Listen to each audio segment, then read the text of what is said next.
I would like to welcome everybody here for this exciting conversation. And we are going to talk together today about, um, what's behind the scenes of the crisis negotiation. And this is a negotiation practice community event. I invited my guest. I'm going to introduce my guest in a second. This is a community event, and also it's screencasted in LinkedIn. If you're joining and you want to stay on a call and, without a video, that's fine. When you ask a question, you probably, you will come up on screen and ask a question, or you just use the audio. So we'll have sort of an interview first with Fabio, and I will ask Fabio a number of questions. I have many questions to ask, and also in the end, we will have kind of like a Q&A session when we will be able to ask a question. Also, I will look in the chat in LinkedIn and see if maybe anybody posted a question. I will read it for Fabio. So it's my privilege to introduce Fabio, a renowned crisis negotiation expert with over 20 years of experience, including 18 years at the anti-kidnapping police station in Rio de Janeiro. And his remarkable record of no lives lost in hostage situation is a testament to his skill and dedication. And his proficiency extends beyond the field of public safety, encompassing a vast array of skills such as strategic business negotiations and team management and crisis communication and emotional intelligence. And Fabio has demonstrated his exceptional ability to navigate complex situations, bringing resolution and peace in times of crisis. And not only has Fabio been a cornerstone in the field of negotiation and crisis management, but he also served as a beacon of knowledge and experience, sharing his insights and as a guest speaker at various prestigious institutions. And his contributions to the Marine Corps negotiation project, his role in the counterterrorism negotiation team for Rio de Janeiro 2016 Olympic and Paralympic Games, and his mentorship in professional development programs, and the testament of his diverse experience and dedication to public service. And today we are privileged to gain insights from a man whose life's work has not only safeguarded countless lives, but also inspired and educated many in the art of negotiation and crisis management. Please join me in giving a warm welcome to Fabio, a true master in the realm of negotiation and crisis resolution. Fabio, it's a delight to have you here. Thank you so much for joining. Thank you for your time. I really appreciate that you support the community.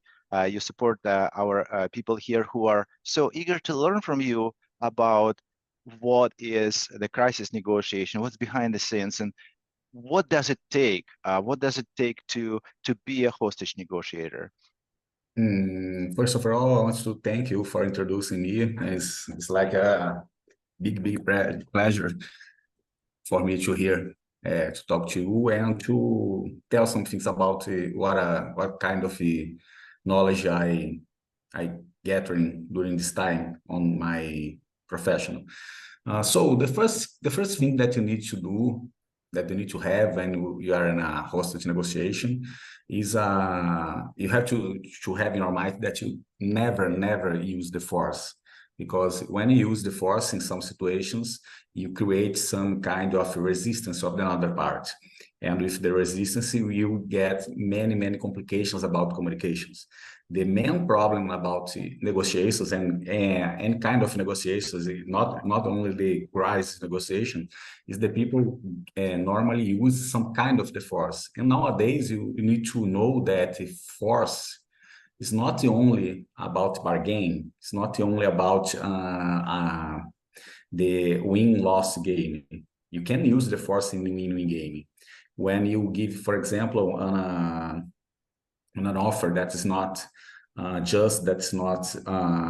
okay or balancing for the parts, you have a situation about the force.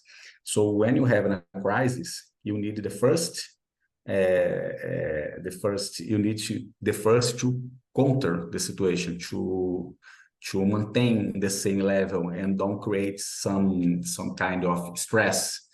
So never use the force.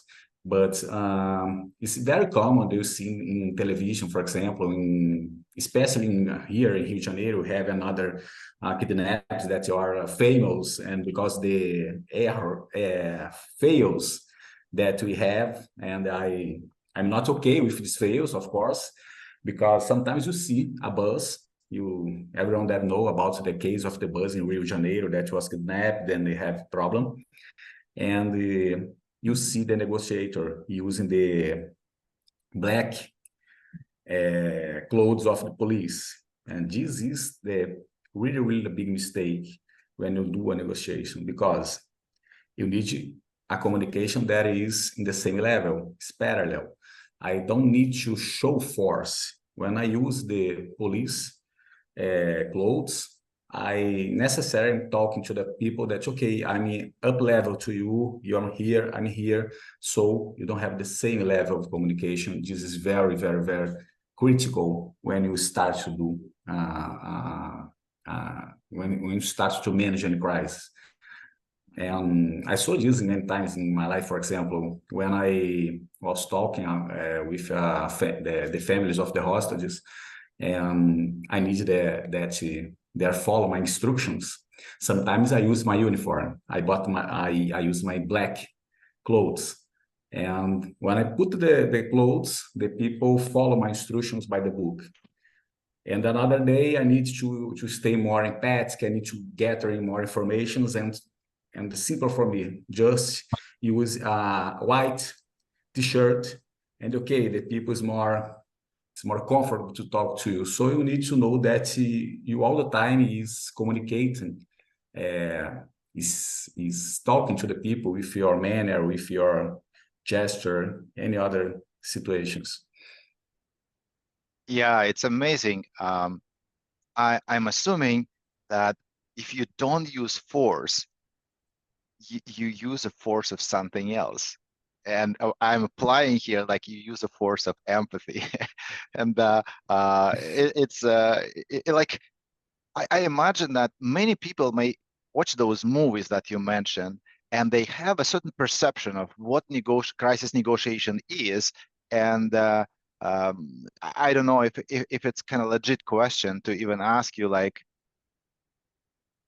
how the negotiation actually goes. I mean, you actually posted, you let me post in the community this story about the crisis negotiation, a kidnapping negotiation for kidnapping a man who has a heart disease and needs to take medication daily, and he needs to eat and he cannot be tortured. And this is a complex situation. You need to help the person, and you cannot even talk to those kidnappers. You actually need to teach and train a person who needs to talk. So how the negotiation actually look like?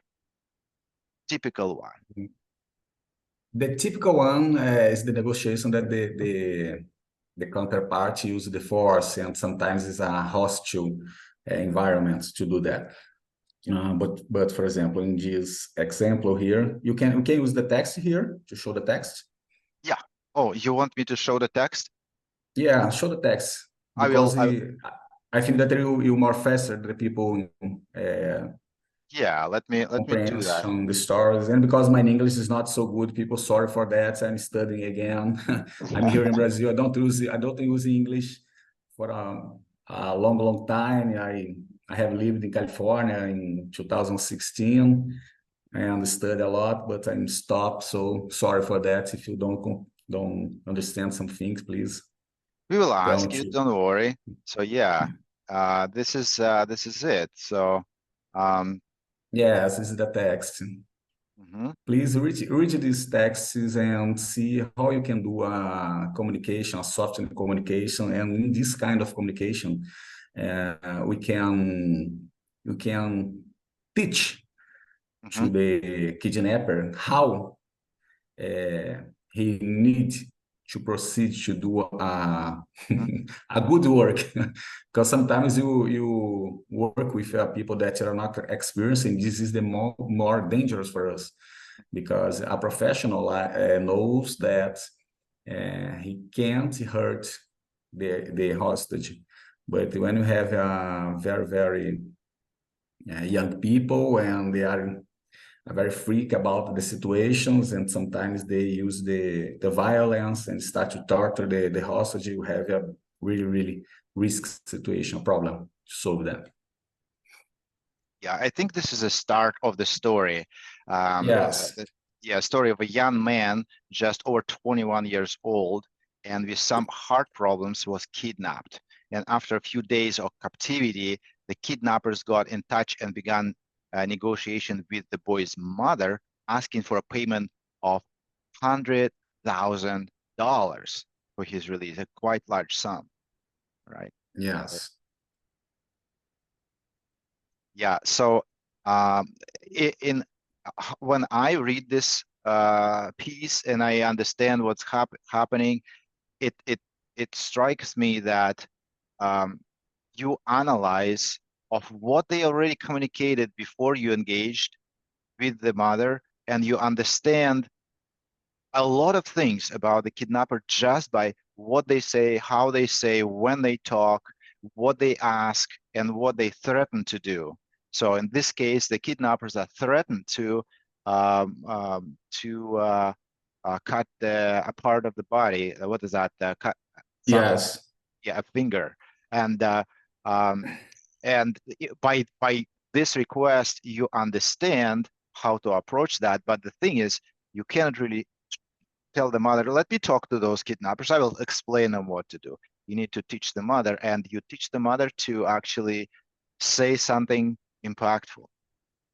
Yes, because this is the principle of any kind of communication. You need to create some kind of empathy. You have the triangle of the negotiation. We need three points. The first one is value. You need creation. You need creation a value situation. The another is relationship. You need to establish a relationships as soon as possible. And the another point is the communication. When you have a good communication and when you establish some kind of the relationship, and the relationship you can subdivide in another two topics. For example, how can I create trust with someone? There is a lot of books of the United States, and I look someone else, and I think that the good way to create a trust relationships is when you use three topics: authenticity, or can I explain to you like it should be true? The another is logic. Of course, you need to create a context or some kind of situation that is a logic in the for the other people. I can't create a situation that is not existing absolutely. And another is empathy. To create empathy, I need to understand that all people has an ego. You have an ego. What is your ego? Your ego is power, is money, is I want to be a superpower person. And when you start talking about the situations, sometimes you can capture this. It's very soft. It's sometimes expressed to you, but you can looking about the details. And all details is very important, because just one word is you can solve some kind of situations. In this case, for example, I use the psychological technique that it's explained like that. You have some kind of things, and you have some kinds of behaviors, and what you say is necessary in the same link with your behavior. When I'm talking something that's not in accord with my behavior, I have a distance that, so I need to look for behavior, because my speak is not trustful. I need to look at the behavior. So when you have this situation and you can't see something that you stay, go with the behavior, look the logic of the behavior, and in that situation, you come back to the origins of the problem, to the beginning of the problem. Yeah.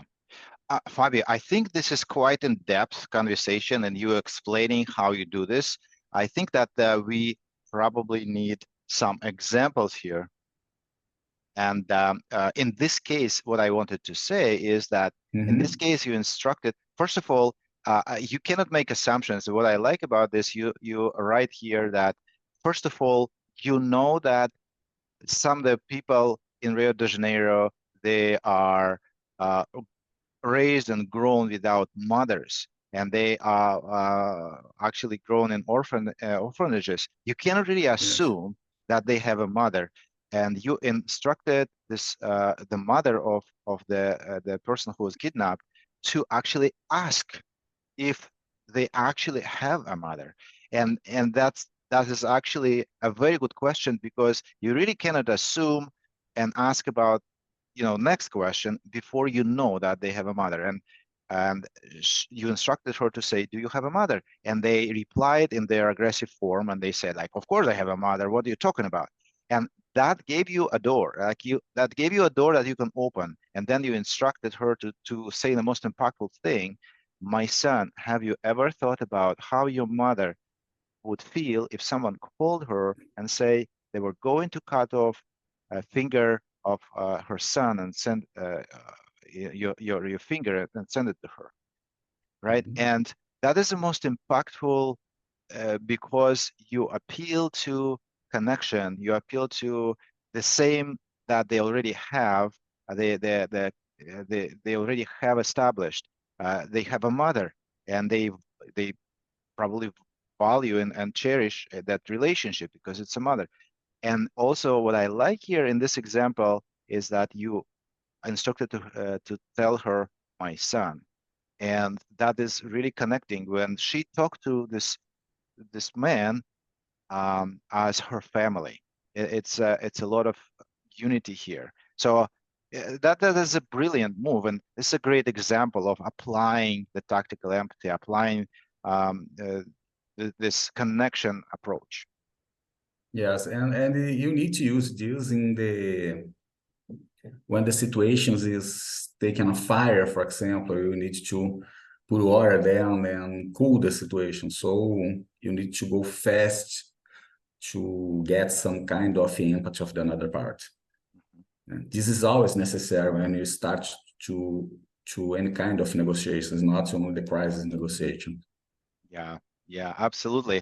And there is actually a comment here from Brian Curtis from LinkedIn, and he wanted to confirm with you is that maintaining the positive state of mind and allowing the intuition to guide you in infusing positivity into the situation is very important.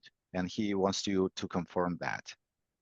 Yes, I just post some kind of that in my LinkedIn. I think that Vladimir, I was today that I posted about that the sleep. Okay, this was an example. I follow. I don't know if you know. I think that every American know about that, about the book of Fast and Slow, and you have some kinds of brand systems and system one and system two. And when you start a negotiation in a crisis, I don't thinking about the next step. I thinking about what I'm doing now, because every movement that is happening now can change in a few minutes. So I look at the situation right now, I think right now, and I make some kind of movement here. Okay, I wait for another movement of the other part, and after that, I see what I can do. So yes, it's like some kind of intuitive. You need to, with the experience, with the years, you're getting some kind that is really, really repetitive, and you can solve more problems. When I started, I was really, really young. I was just 23, 24 years. And the guy said to me, okay, I teach you a lot of things, so it's up to you. And give me situations and turn off the phones, and I have a really problems and start to do my movements, because it's not that there isn't something that's, oh, this is the right way.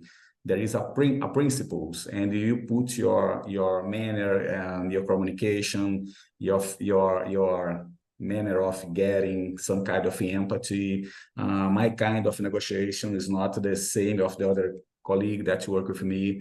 There is a lot of approach, and all of them is all right if you get the better result.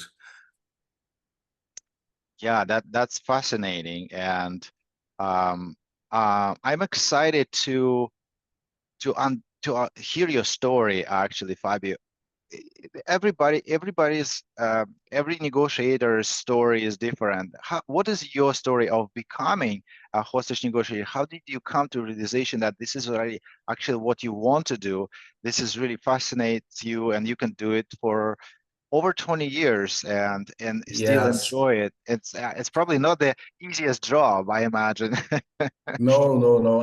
When I start with this, I had that chief that is Magalhães, and I work with him in another stations. I was at a police on-site stations, and he liked a lot of me and said, okay, we are moving now to anti-kidnapping again, because you have a crisis here in Rio de Janeiro, and I think that you have the profile to be a big negotiation for us. And at this time of my life, I was just at 23, 24. So what is this? I can't negotiate. I can't do a negotiation with my girlfriend, with my mother. How can I work with them? And okay, and he put me in this station, and this guy was a really experienced person for me, because he was he's a he is always kind with the people, and always is asking, please, could do this for me? We have an order of the judge, and please, could you do this for me? And said, Magalhães, you have an order, the court, you don't need to, please, could you do this for me? And always he said, okay, pay attention with me.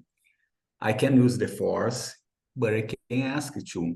If you can ask why you need to use the force.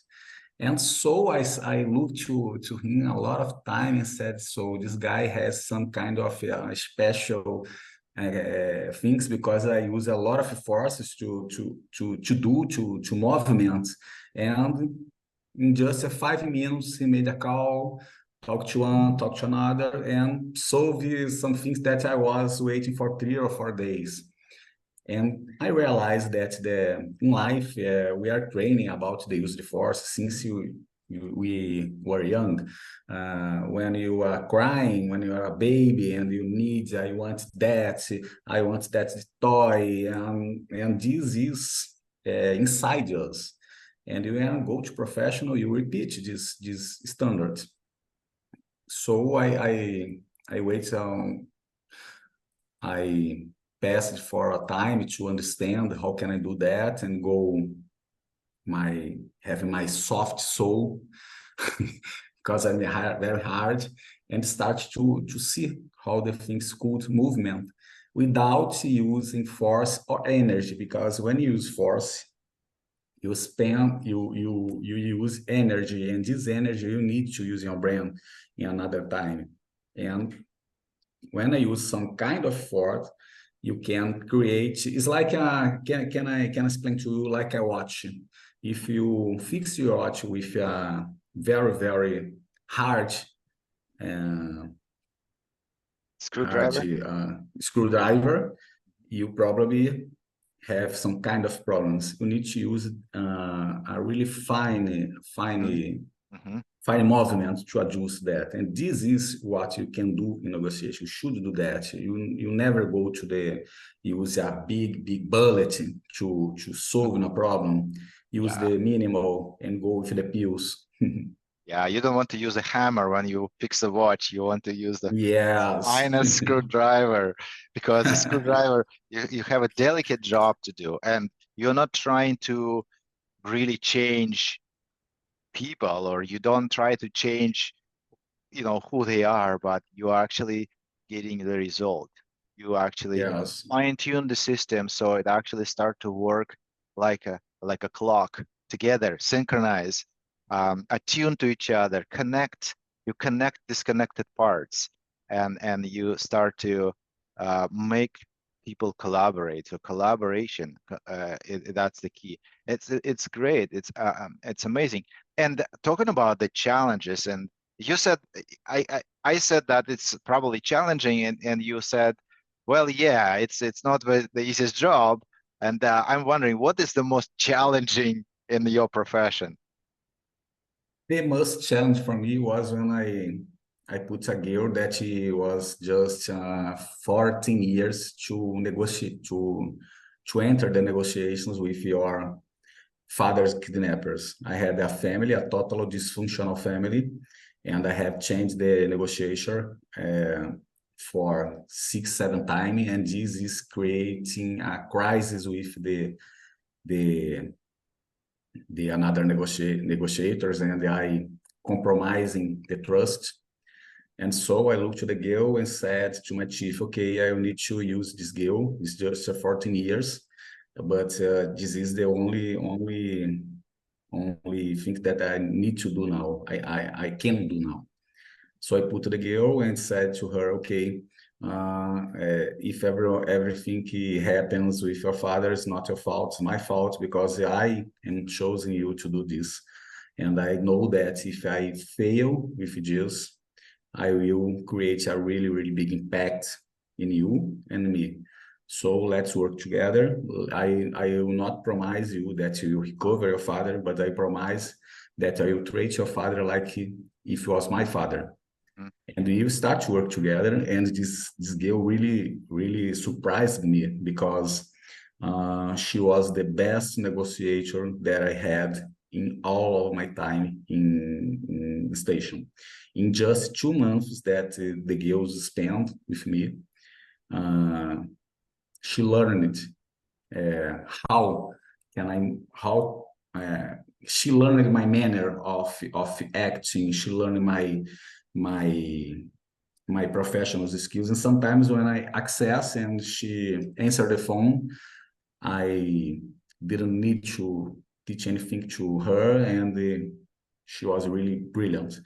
But I have a really a good look in this situation, because I did a big mistake that, because when you have a long time, you will start to be a very connect with the person, and the empathy past the level that you need to Mhm. maintain. And I said to the girl that, okay, I will return with the father in 3 days, because I know that you are doing your birthday in 3 days, and my present for you will be your father. At this time that I said this this thing, my chief looked for me for, what about you talking?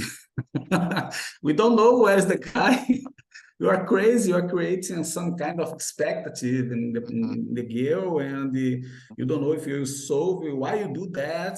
I don't know. I think that something's coming me, and I talk a lot, something's spiritual. So I don't know. All right.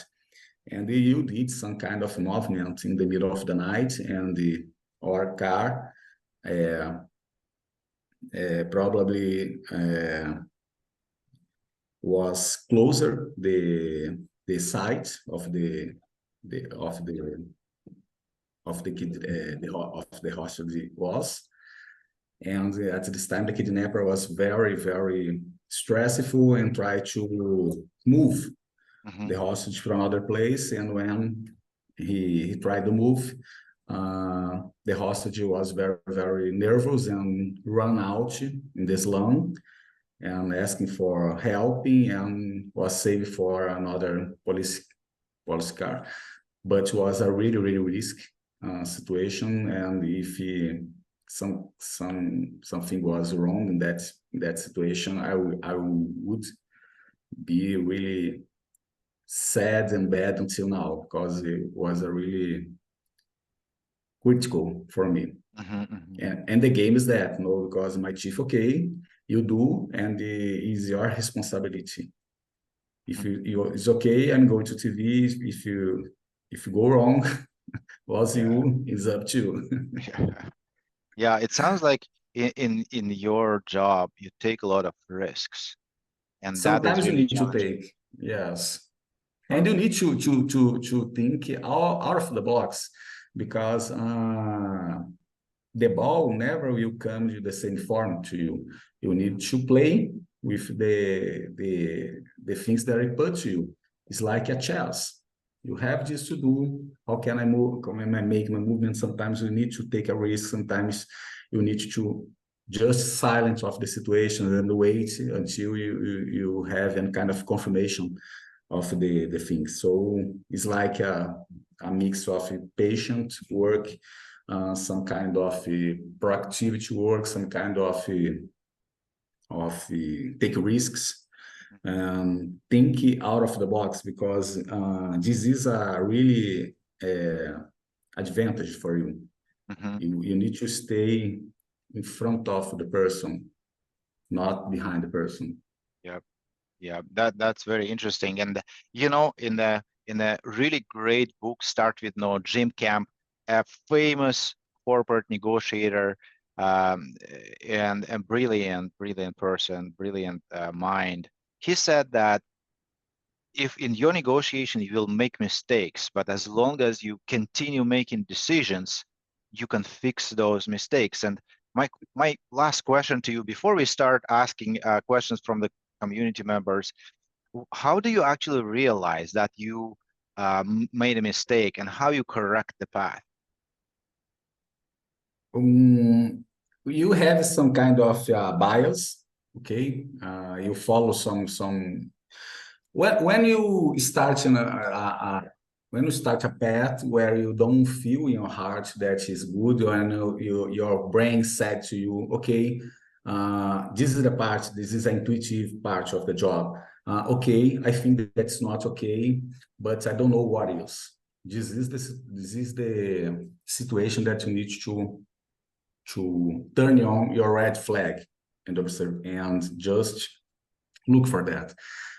Do you know when you have a relationship, for example, and you know that, okay, my relationship is not good. I don't know where this is going. I'm not surfing this wave anymore. I think that I'm under the water. So you have the same negotiation. You need to feel that your brain is sent you some kind of messages, and sometimes you're looking for another side and try to enforce your bias. This is very dangerous. So wait, understand that your brain is very fast. It's a super machine that you give all the information that you need. And when you have this shock, this difference between what you're doing and what you're feeling, you need to stop and come back, return. Most of the time, you need to return one step or two step back. And I did it sometimes. It was a time that I was really wrong about my things, and I was advanced in negotiations, and I come back maybe 10 steps before to correct the way, because if you continue that way, probably you have a very bad situation.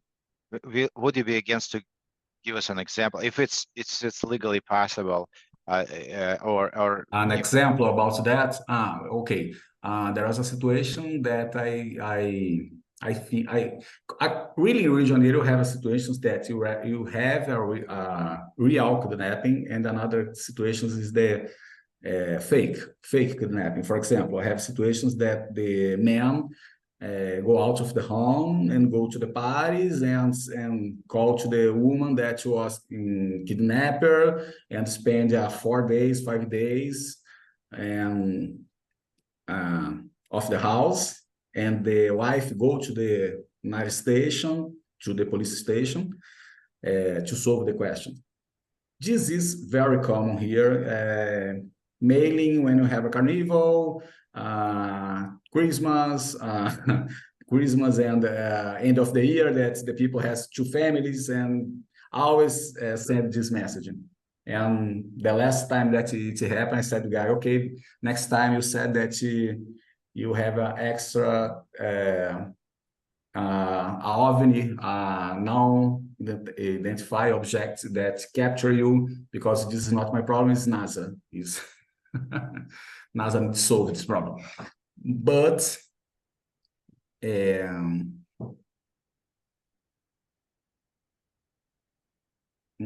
forget what the is situation. Yeah, the situation that I talked yeah. about. Okay. And there was a girl that said that was kidnapped and start to say that was in a kind of park of play parking. This is totally different from the standards that he used to do, and said that the guy used some kind of substance and she smelled she smelled some kind of gas and they fall apart. And I said, oh, this girl looks films, and this is not real, it's not common here. And another situation come another context that's very complex too. I don't remember right what is. Maybe she said that she was in some kind of boat, and the boat was in the middle of the famous beach here in Rio de Janeiro. And I said, kind of kidnappers that in the middle of the sea? It's not logical. And yes, I started to working that, okay, this is a joke, this is not a serious situation, and go working in that line. But I have some red flag because the girl was really excited, really expressed, and sometimes with a kind of anger that's not natural for the people that's making a joke, some kind of that. And I need to return 10 steps and see it again. And I perceived that I was biased because was a Friday. I was tired too. My brain starts in the standard mode, and I start to don't want to do anything. So I need to return and come back. And yes, was a real situation.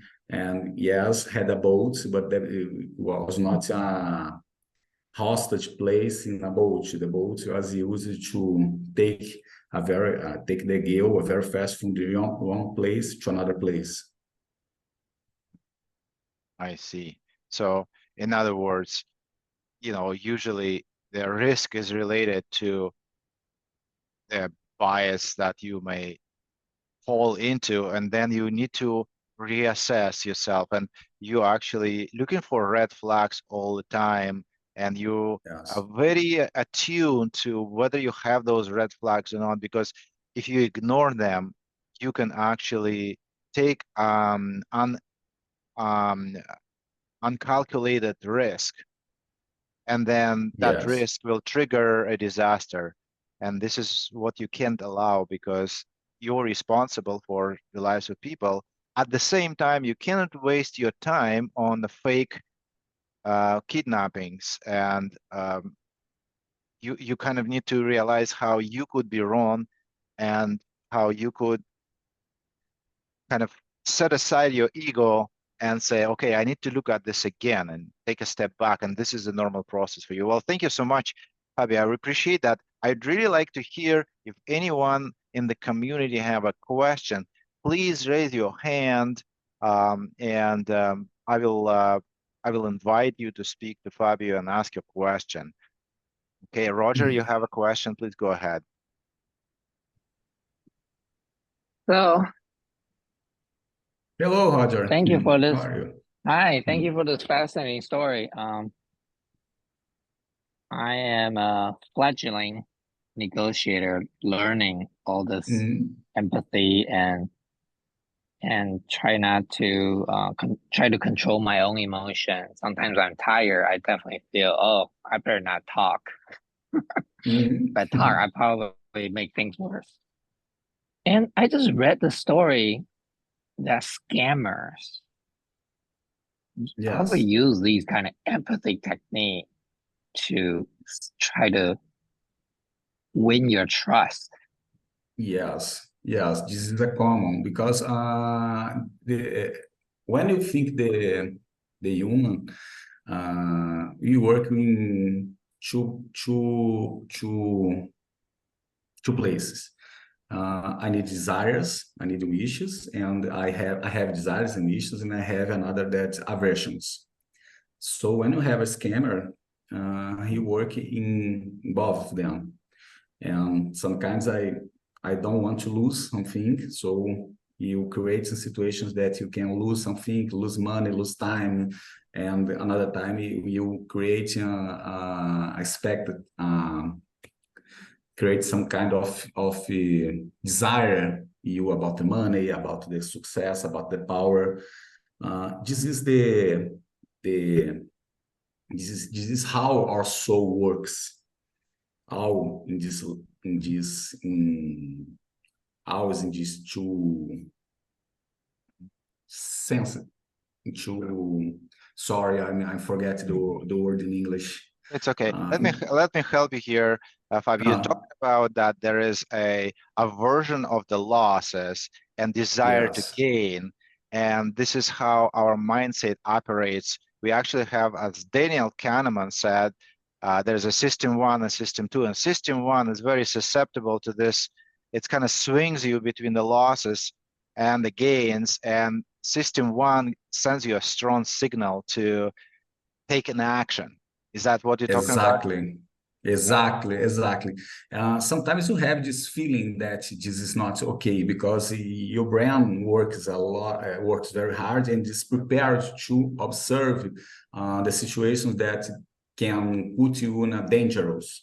Always you're looking for a dangerous, and when you have a scammer, the scammers pre-pass the situations, go through the situations, and you can't observe that. So you go in your talk and pass that. Yeah. I can't express very well. Please help me. So what's your number one tip to defend ourselves against Number scam? one tip, you know that you have a really strong intuition, okay? When you work in any situations and in your house, in business or any kind of situations, in all of the times your brain is sending you the message that, okay, there is a danger here, there is danger that. And when you have these messages in your brain, and you look at the situations, always keep your flag red on. You know when you did something that's wrong, or when you do something that's right, but you feel inside you that's not okay, that there is some kind, okay, this is not okay, I don't know what is, I know that it's not good, but I don't know there is. This is the sign. When you have the sign, you have to look back, okay, why am I doing that? I don't know if I'm right, I don't know if I'm wrong, I need to review my steps and correct some kind of the movement that I'm doing. But if you feel that, okay, when I'm married, you are not capable to feel when there is some kind of not good or wrong. It's the same feeling. When you have a problem with your wife, with your daughter, with your family, you know inside you that, okay, this is not good. I don't know what is. I don't know what to do. Okay, you don't need to know to do, but you know that this is not a place that you need to go without look beside you. Don't go blind. Okay. Roger, did we answer your question? Are you good now? Yeah. All right. Awesome. And Freddie, you next, please. Hello, Fabio. Hello. I have three very simple questions, I guess. First one, obviously you're from Brazil, right? Yes. And usually in the south part, people are more charming, if you can call. So in my experience, I noticed that when you're trying to empathize, it's more like a faking, you know, feeling the people tend to agree with you very simple, right? I try to say yes to everything. Oh, do you want to do this one? And how do you distinguish whether or not you achieve like a real empathy with kind of fake empathy that people can give you? Okay. Can I explain question. to you Or let me rephrase my question. I think, do you feel, because you've been in the US, cultural differences in terms of using your negotiation skills, especially empathy? Yes. Empathy is something that's creative and is really linked with the culture of your place. Okay.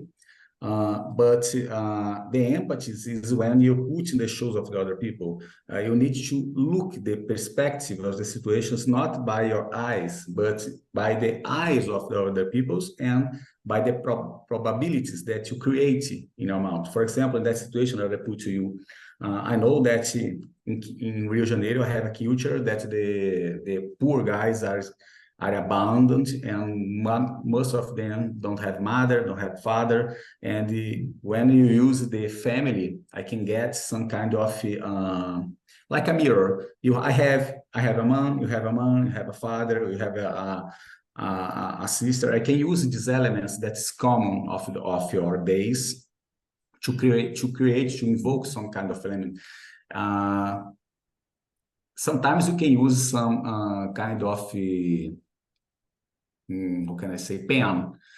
Imagine, for example, when you do a SOMIA course in special forces, for example, you see that the soldiers are so linked because they are suffering the same pain. When you are in the war, you are suffering the same pain, and every human has some kind of pain.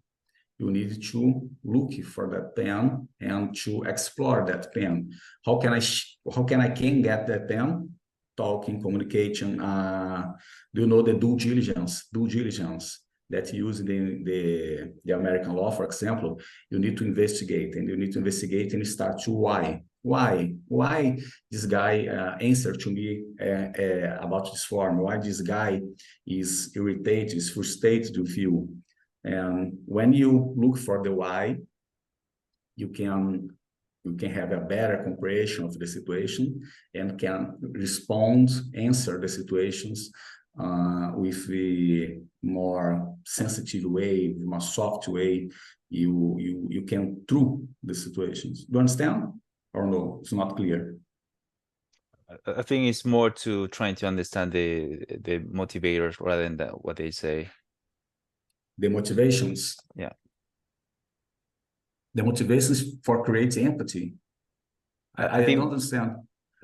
What I understood from what you just said is that you're trying to, using maybe family or other topics, you can relate to that person to understand why they doing what they doing or what they saying what they... Yes, why they doing is like you're put in the shoes of the people. Okay, you don't need to look about the situations with your eyes. You need to think about why that guy is doing that, and this is the form when I build a path with the guy. So okay, let's maybe I need to create an example to explain for you. Let's imagine that you have a neighborhood, and your neighborhood is a very aggressive person, and always is try to create some problems to you. Okay, how can I create empathy with this person that always is giving me some kind of problems? And you think that, okay, why that guy is so angry? Why is your problem? Why is doing this all time? What is his history, for example? And you start to investigate that. How can we investigate that? With communication, and start to talk with the guy, and now you discover that this guy had a wife, and his wife had passed about cancer, is a really bad a moment for her, and this guy lived with her wife, for example, 30 years, and he's suffering a big pain. When you identify this pain, you can use this element to create some kind of empathy. For example, I don't know if you have some people in your family that had the same situation. You can say to guy, okay, I know that you are suffering. I had my sister that had a really, really bad situation too and passed away the last year because of the pandemic situations. And you use this example in your life, but you never talk a lie. It should be a true situation, should be some kind that is linked to the another people. So you have this situation too, you have some kind of problem that is the same problem that you had in another family. When you talk about your situations, and you know that your situations is the same the situations of the other people, another person, this creates an automatic linkage.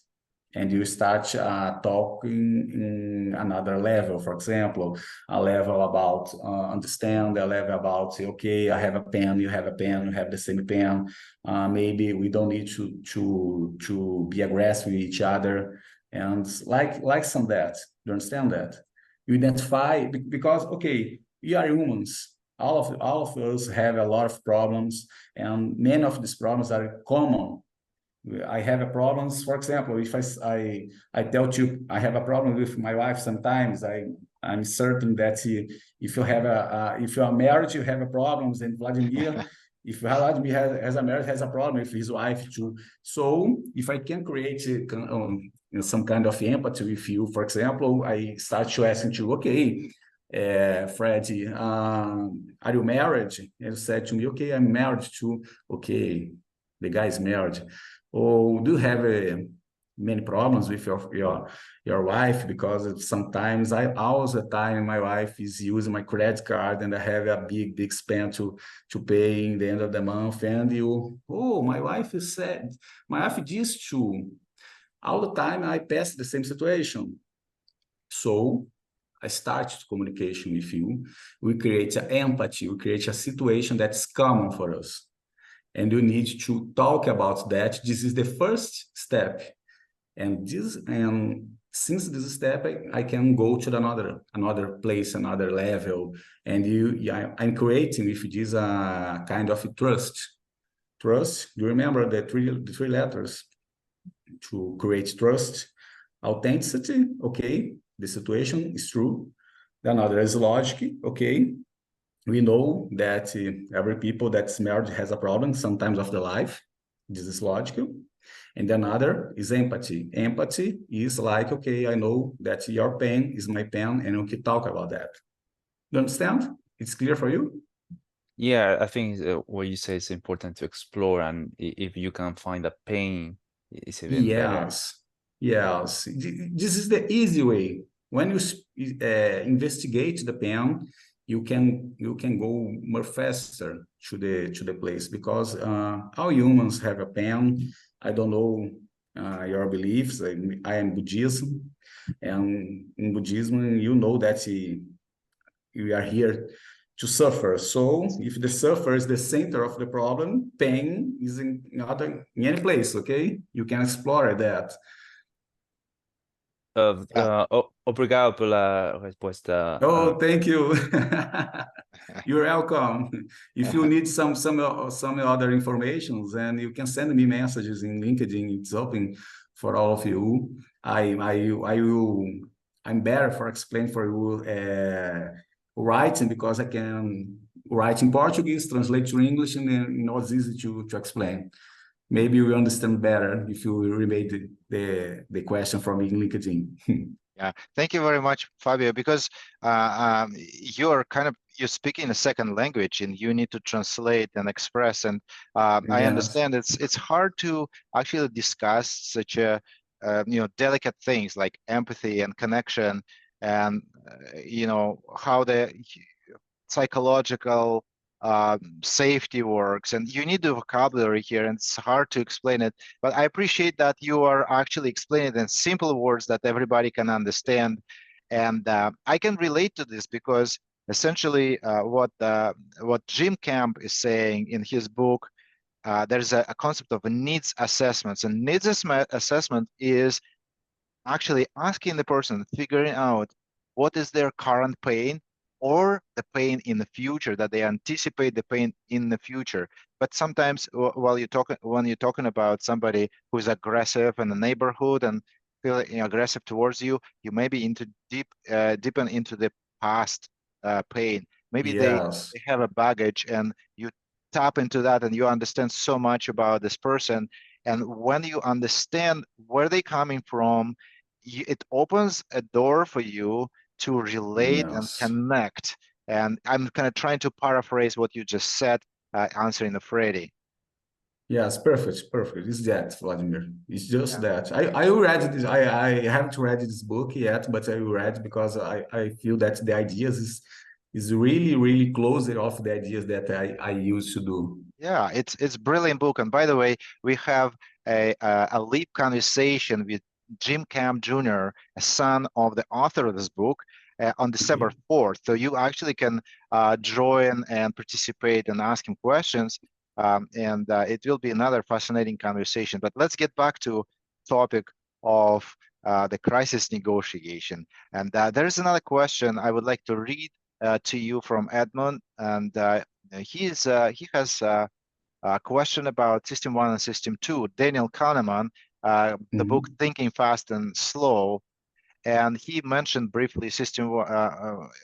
You mentioned it briefly. Daniel Kahneman has a whole book about System 1 and System 2.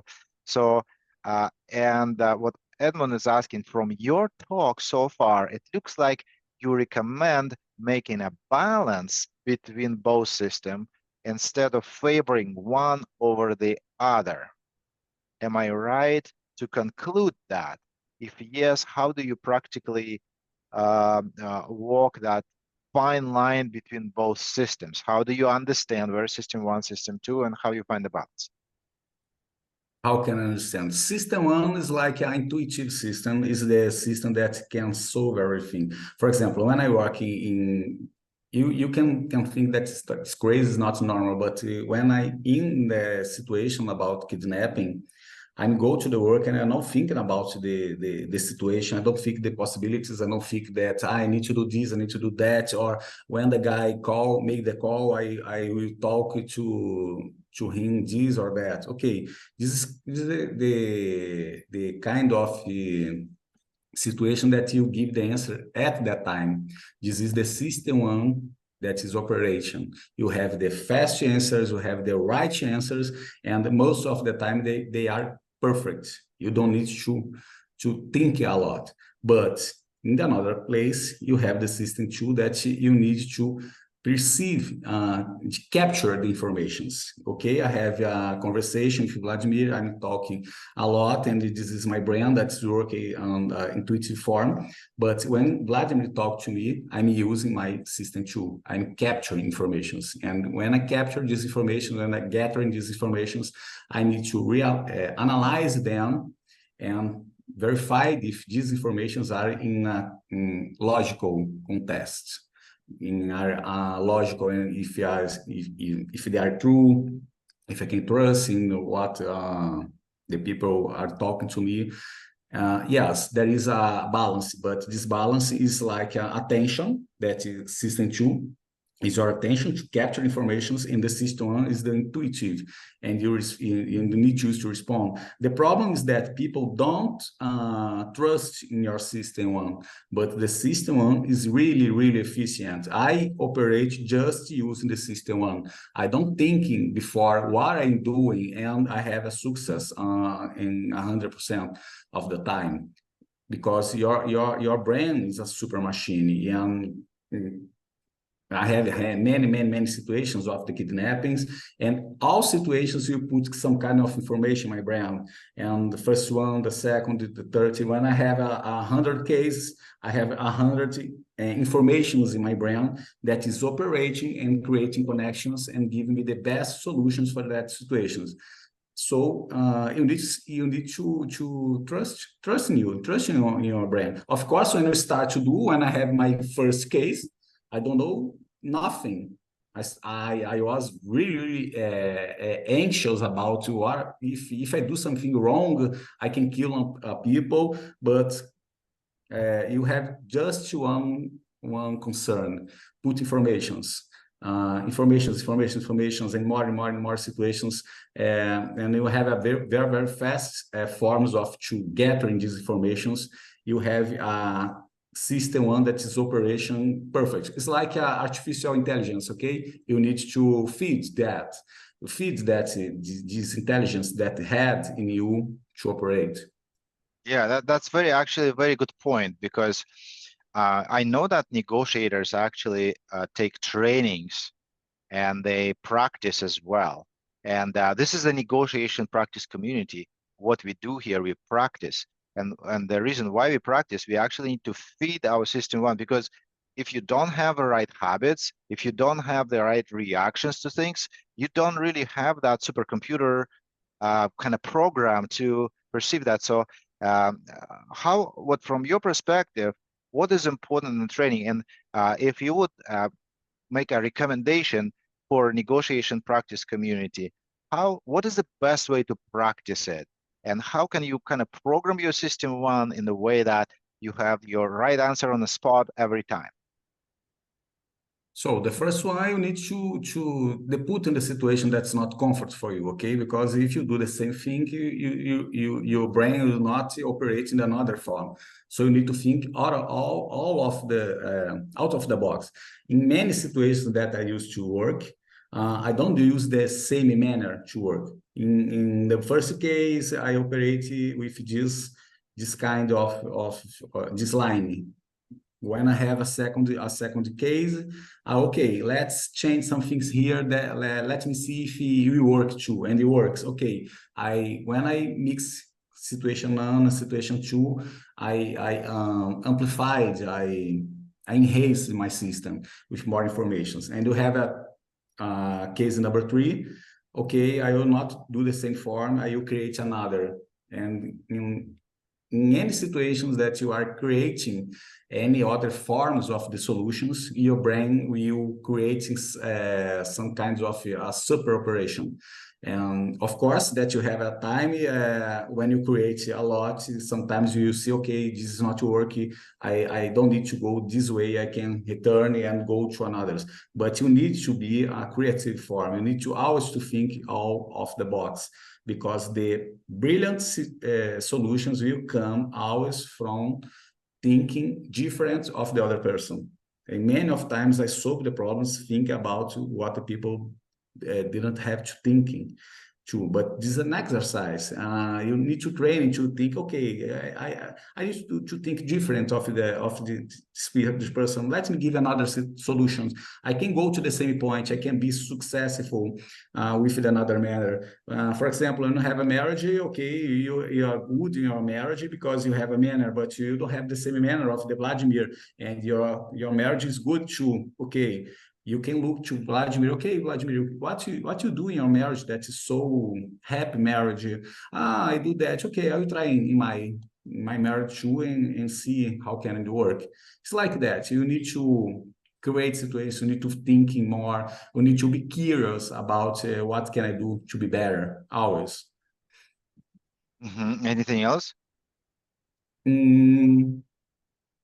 Curious, I think that the curious is the main thing that you can go ahead. And another is to be patient, because sometimes you need to talk less, you need to be silent sometimes. The problem is that people always want to talk and, okay, I need to give my opinion. No, you don't need to give your opinion all the time. If you stay silent, sometimes the best of to do.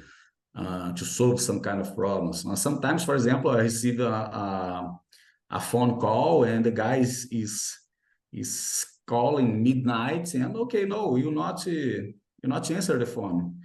And the people said, "Oh, you not answer the phone? No, because now we are sleeping, and the guy needs to sleep too, because tomorrow morning we are talking. I need that the guy, the hostage, was very, very peaceful and calm, and he will be calm only if he had a really good night of the sleep. So you need to do that. You need to use the situation. The silence sometimes is a really, really good response Interesting. to the stories. Interesting. In the even the wake of a crisis, when somebody's life on the line, you understand what people need and how a good rest would make a positive impact on the outcomes. This is brilliant.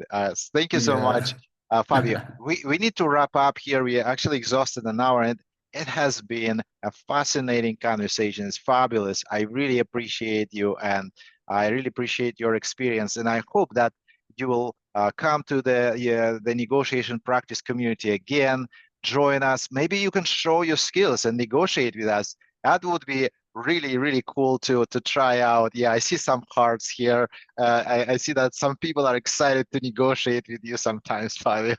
Of course, Let's go. I will access the community. I will talk to you more. And of course, for me, it's a big pleasure to stay with you and talk about that, and can teach something to the people and contribute. Thank you so much. I really appreciate that. And I will switch to the gallery mode to see there are some people here still on the call. I don't see any more questions, and we actually exhausted our time. Thanks so much, Fabio. Again, I really appreciate your time. And everybody on the community in LinkedIn who is watching that, please connect to Fabio. I put his profile on the chat on LinkedIn. Please check out his profile. He has fabulous, Fabio has fabulous posts about negotiation. They are not in English, but there is a C translation button, and you just click that button. Yes. You see everything in English, and you can read that. You can respond in English. That's totally fine. And I'm sure Fabio will appreciate the forwards, the likes, and the reposts, and your comments as well. And thank you very much. Stay in touch, and we'll do more sessions like that in the future. Thank you. Okay, bye-bye. Thank you, Vladimir.